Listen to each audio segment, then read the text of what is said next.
Hi friends, welcome to my channel. ಇದನ್ನು ನಾವು carrot halwa ಮಾಡೋಣ. ಅದಕ್ಕೆ ಕ್ಯಾರೆಟ್ಗೆ ಬೇಕಾದಂಥ ಪದಾರ್ಥಗಳು, ಫಸ್ಟು ಒಂದು 300 ಗ್ರಾಮ್ ನಾನು ಕ್ಯಾರೆಟ್ ತೊಗೊಂಡಿದ್ದೀನಿ. ಅದೆಲ್ಲ ಫುಲ್ಲು ಸಿಪ್ಪೆ ತೆಗೆದುಕೊಳ್ಳೋಣ. ಸಿಪ್ಪೆ ತೆಗೆದು ಇವಾಗ ಒಂದು ಕಡೆನ ಇಟ್ಕೊಳ್ಳೋಣ. ಇದು ಕ್ಯಾರೆಟ್ ತುಂಬ ಒಳ್ಳೆಯದು ಕಣ್ಣಿಗೆಲ್ಲವ, ಹಾಗಾಗಿ ಮಕ್ಕಳೆಲ್ಲ ತಿನ್ನಲ್ವಲ್ಲ ಡೈರೆಕ್ಟಾಗಿ. ಈ ರೀತಿ ನಾವು ಹಲ್ವಾದ ರೂಪದಲ್ಲೂ ಮಕ್ಳಿಗೆ ಕೊಡ್ಬೋದು. ನೋಡಿ ಇವಾಗ ಎಲ್ಲ ಕ್ಲೀನ್ ಮಾಡ್ಕೊತಾ ಇದ್ದೀನಿ. ಫ್ರೆಂಡ್ಸ್, ನಾನು ಇದೇ ರೀತಿ ನನ್ನ ಎಲ್ಲ ವೀಡಿಯೋಗಳನ್ನ ಅಪ್ಲೋಡ್ ಮಾಡಬೇಕಂದ್ರೆ ತಾವು ನನ್ನ ಚಾನೆಲ್ನ ಸಬ್ಸ್ಕ್ರೈಬ್ ಮಾಡಬೇಕು. ನನ್ನ ಎಲ್ಲ ವೀಡಿಯೋಗಳನ್ನ ನೋಡಿ ಲೈಕ್ ಮಾಡಿ ಶೇರ್ ಮಾಡಿ ಫ್ರೆಂಡ್ಸ್.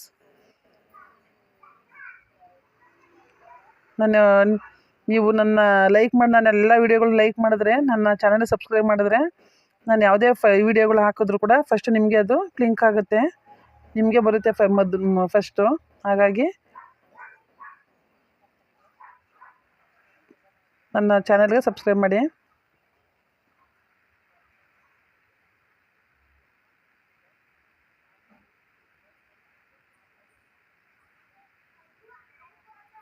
ಇದೆಲ್ಲನೂ ಇದೇ ರೀತಿ ಕಟ್ ಮಾಡಿ ಇಟ್ಕೊಂಡಿದ್ದೀನಿ. ನಾವು ಮಿಕ್ಸಿಲಿ ರುಬ್ಕೊಳ್ಳೋದ್ರಿಂದ ಏನು ಅತಿ ಸಣ್ಣ ಅಂತ ಏನಿಲ್ಲ, ಒಂದು ಮಿಕ್ಸಿ ರುಬ್ಬಷ್ಟು ನಾವು ಮಾಡ್ಕೊಂಡು ಸಾಕು. ಮೀಡಿಯಮ್ ಸೈಜ್ ಕಟ್ ಮಾಡ್ಕೊಂಡ್ರೆ ಸಾಕು. ಇವಾಗ ನಾನು ಎಲ್ಲನೂ ಅದಕ್ಕೆ ಹಲ್ವಕ್ಕೆ ಬೆಲ್ಲ ತೊಗೋತಾ ಇದ್ದೀನಿ. 2 ಅಚ್ಚು ಬೆಲ್ಲ. ಇವಾಗ ಫಸ್ಟ್ ನಾನು ಸ್ಟವ್ ಮೇಲೆ ಪಾತ್ರೆ ಇಟ್ಟು ಅದಕ್ಕೆಲ್ಲನೂ ರುಬ್ಬಿರೋದೆಲ್ಲನೂ ನಾನು ಸೋರ್ಸ್ಕೊತಾ ಇದ್ದೀನಿ. ನೋಡಿ, ಮಿಕ್ಸಿ ಮಾಡಿರೋದೆಲ್ಲನೂ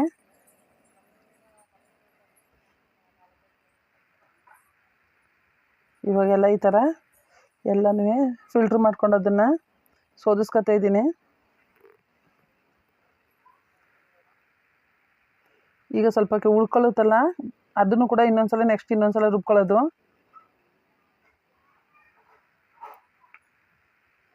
ತುಂಬ ಈಸಿ ಫ್ರೆಂಡ್ಸ್ ಇದು.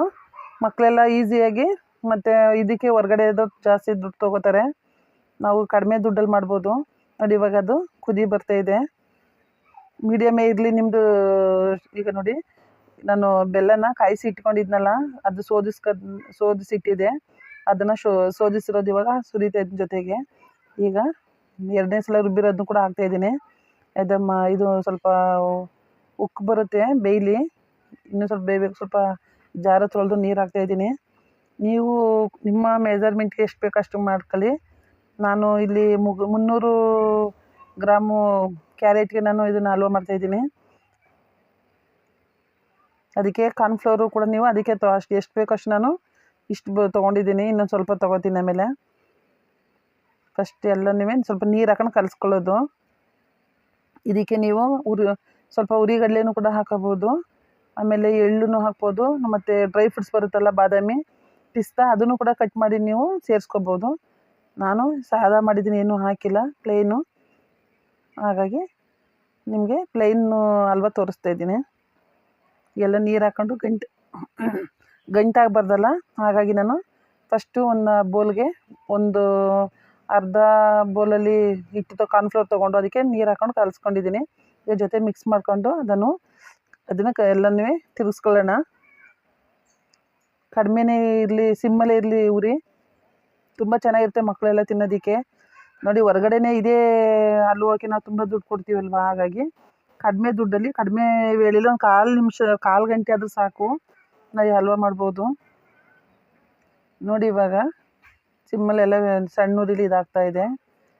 ಅದು ತಲೆ ಹಿಡಿದಂಗೆ ನಾವು ಕೈಯ ತಿರುಗಿಸ್ತಾನೆ ಇರಬೇಕು. ಇನ್ನೊಂದು ಸ್ವಲ್ಪ ಸೇರಿಸ್ಕೊಂಡೆ ಸ್ವಲ್ಪ ತೆಳುವಾಗುತ್ತೆ ಅಂತ. ಉಳ್ಕೆ ಐತಲ್ಲ ಕೆಳಗಡೆ, ಅದಕ್ಕೆ ಸ್ವಲ್ಪ ನೀರು ಹಾಕೊಂಡು ತಲೆಯೆಲ್ಲ ಕ್ಲೀನ್ ಮಾಡ್ಕೊಂಡು ಹಾಕತ್ತಿದ್ದೀನಿ. ನೀರು ಸೇರಿಸ್ಕೊಂಡು ಕ್ಲೀನ್ ಮಾಡ್ಕೊಂಡು ತೊಳ್ಕೊಂಡು ಹಾಕ್ತಾಯಿದ್ದೀನಿ. ಮತ್ತು ನೋಡಿ ಇವಾಗ ನೋಡಿ, ನಾವು ಸಿಮ್ಮಲ್ಲಿ ಹಾಕಿದಷ್ಟು ಅದೇ ಬೆಂದು ಗಟ್ಟಿ ಆಗುತ್ತೆ. ಇದಕ್ಕೆ ಒಂದು 3-4 ಸ್ಪೂನು ನಂದಿನಿ ತುಪ್ಪ ಕೂಡ ಸೇರಿಸ್ತಾ ಇದ್ದೀನಿ. ನಾನು ಫಸ್ಟು ಹಾಕಿರಲಿಲ್ಲ, ಇವಾಗ ಸೇರಿಸ್ತಾ ಇದ್ದೀನಿ. 3-4 ಸ್ಪೂನ್ ಜಾಸ್ತಿ ಏನು ತೊಗೊಳಲ್ಲ. ಒಂದು 2 ಸ್ಪೂನ್ ಹಾಕಿದ್ರೂ ಆಗುತ್ತೆ. ನಾನು ಒಂದು 3-4 ಸ್ಪೂನ್ ಹಾಕಿದ್ದೀನಿ, ತುಪ್ಪ ಒಳ್ಳೆಯದಲ್ವ ಅಂತ. ತುಪ್ಪ ತಿಂದೇನು ಬಾಡಿ ಏನು ಬರಲ್ಲ, ಮೂಳೆ ಸ್ಟ್ರೆಂತ್ ಬರುತ್ತೆ, ಗಟ್ಟಿಯಾಗುತ್ತೆ. ಹಾಗಾಗಿ ಸಣ್ಣ ಉರಿಲೇ ಸಿಮ್ಮಲ್ಲಿ ಇಟ್ಕೊಳ್ಳಿ ಸ್ಟವ್ನ. ನೋಡಿ ಇವಾಗ ಒಳ್ಳೆ ಹಲ್ವಾ ಆಗುತ್ತೆ. ಎಲ್ಲನೂ ಕೈ ಆಡಿಸ್ತಾ ಇರಬೇಕು ಫ್ರೆಂಡ್ಸ್, ಏಕೆಂದರೆ ಇದು ತಳ ಹತ್ಬಿಡುತ್ತೆ. ತಳ ಹತ್ತೋದ್ರಿಂದ ನಾವು ಚೆನ್ನಾಗಿ ಕೈ ತಿರ್ಸ್ಕೋಬೇಕು. ಎಲ್ಲ ಹದವಾಗಿ ಆಗಿದೆ. ಈಗೆಲ್ಲ ನಾವು ಅದ್ರದ್ದೇ ಒಂದು ಬೇಸನ್ ಬರುತ್ತಲ್ಲ, ಅದು ನಾವು ಕೇಕದು ಮೂಡ್ ಬರುತ್ತಲ್ಲ, ಮೋಡು ಹಲ್ವದ್ದೆಲ್ಲವ, ನಾವು ಅದಕ್ಕೆ ಈಗ ತುಪ್ಪ ಸವರಿದ್ದೀನಿ ನಾನು. ಅದಕ್ಕೆಲ್ಲನೂ ಹಾಕ್ಕೊಳ್ಳೋಣ, ಇದೆಲ್ಲ ಸುರ್ಕೊಂಡು ಎಲ್ಲನೂ ಒಂದು ಮಟ್ಟವಾಗಿ ಮಾಡಿದ್ರೆ ಒಂದು ಒಳ್ಳೆ ಹಲ್ವ ಆಗುತ್ತೆ. ನೋಡಿ ಇವಾಗ ಎಲ್ಲನೂ ಫುಲ್ಲು ಕೆಳಗಡೆ ಸುರಿದಿದ್ದೀನಿ ಎಲ್ಲ ಇದಕ್ಕೆ ಪ್ಲೇಟ್ಗೆ. ಇದು ಕೇಕ್ ಮೋಡು. ಇದರಲ್ಲಿ ಕೇಕ್ನು ಕೂಡ ಮಾಡಿ ಆರಾಮಾಗಿ ಇಡ್ಬೋದು. ಓವನಲ್ಲೆಲ್ಲ ಇಡ್ತೀವಲ್ಲ ಅದರಲ್ಲಿ. ಹಾಗಾಗಿ ಇವಾಗ ನೋಡಿ ಇದು ನೀಟಾಗಿ ಒಂದು ಕಡೆ ಎಲ್ಲನೂ ಸವರ್ಕೊಳ್ಳೋಣ.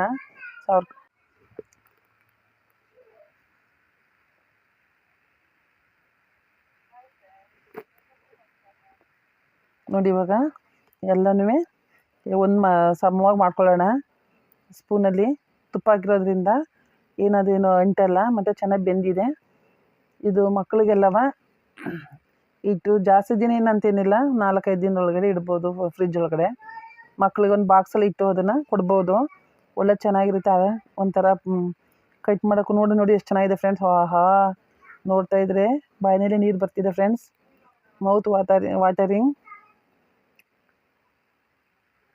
ನೋಡಿ ಈಗೆಲ್ಲ ಕ್ಲೀನಾಗಿ ಪೀಸ್ ಮಾಡ್ಕೊಳ್ಳೋಣ ಇವಾಗ. ನೋಡಿ ಎಲ್ಲ ನೋಡಿ ಎಷ್ಟು ಚೆನ್ನಾಗಿ ಬರ್ತಿದೆ. ಸ್ವಲ್ಪನೂ ಕೈಗೆ ಅಂಟುತ್ತಾ ಇಲ್ಲ, ತೆಳುವಾಗಿ ಚೆನ್ನಾಗಿ ಬಂದಿದೆ. ಎಲ್ಲ ಒಂದು ಪ್ಲೇಟಿಗೆ ಸರ್ವ್ ಮಾಡ್ಕೊಳ್ಳೋಣ. ಏನಾದೇನು ಅಂಟಲ್ಲ, ಮತ್ತು ಚೆನ್ನಾಗಿ ಬೆಂದಿದೆ. ಇದು ಮಕ್ಕಳಿಗೆಲ್ಲವ ಇಟ್ಟು ಜಾಸ್ತಿ ದಿನ ಏನಂತೇನಿಲ್ಲ, 4-5 ದಿನದೊಳಗಡೆ ಇಡ್ಬೋದು ಫ್ರಿಜ್ ಒಳಗಡೆ. ಮಕ್ಳಿಗೆ ಒಂದು ಬಾಕ್ಸಲ್ಲಿ ಇಟ್ಟು ಅದನ್ನು ಕೊಡ್ಬೋದು. ಒಳ್ಳೆ ಚೆನ್ನಾಗಿರುತ್ತೆ. ಒಂಥರ ಕಟ್ ಮಾಡೋಕ್ಕೂ ನೋಡಿ ಎಷ್ಟು ಚೆನ್ನಾಗಿದೆ ಫ್ರೆಂಡ್ಸ್. ಆಹಾ, ನೋಡ್ತಾ ಇದ್ರೆ ಬಾಯಿನಲ್ಲಿ ನೀರು ಬರ್ತಿದೆ ಫ್ರೆಂಡ್ಸ್.